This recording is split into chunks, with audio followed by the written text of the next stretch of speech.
Welcome back to the Unit 2 review.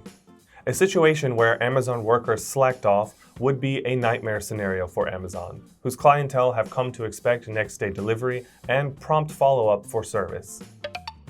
Nightmare scenario. Nightmare scenario.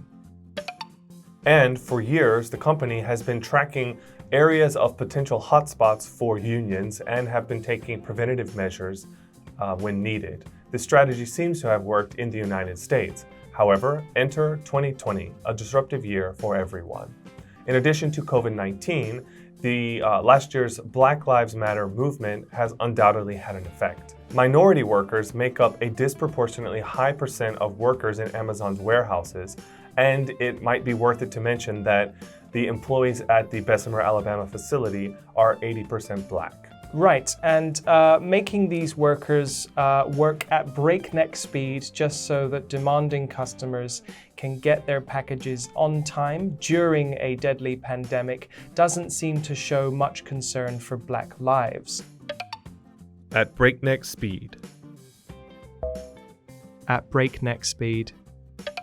If a company does not have a union, how would workers be able to express unfair working conditions? I suppose there are other ways that you could do it. You could just basically write to your management and you could say, we're not happy about this, you need to change this kind of thing. You could let management know that maybe this is a reason why workers are not working as hard. You could make this point across. I know that I've worked at a place where they used to make teachers come in at 6:30 in the morning and leave at 10 o'clock at night. And now that doesn't happen anymore. And it's not because of any unions, it's simply because I think the company recognizes that this was just hard on the teachers, and happy teachers makes a better working space. Right. Yeah, I'm not sure, just from personal experience, about expressing or complaining about unfair working conditions, but there's something interesting in South Korea.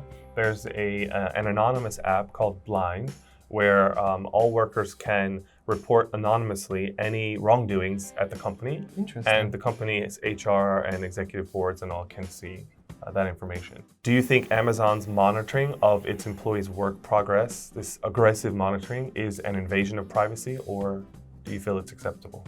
I actually think that you can justify this because there are definitely people I can imagine would say, if I'm doing a lot of hard work, I want the company to see this and recognize it.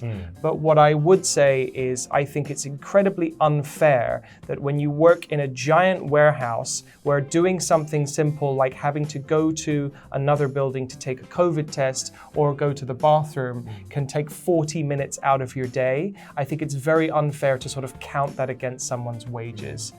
So if you could rectify that problem, I actually think it would be acceptable. Interesting. That'll do it for the review of this unit. We'll see you guys back for the next one. Take care.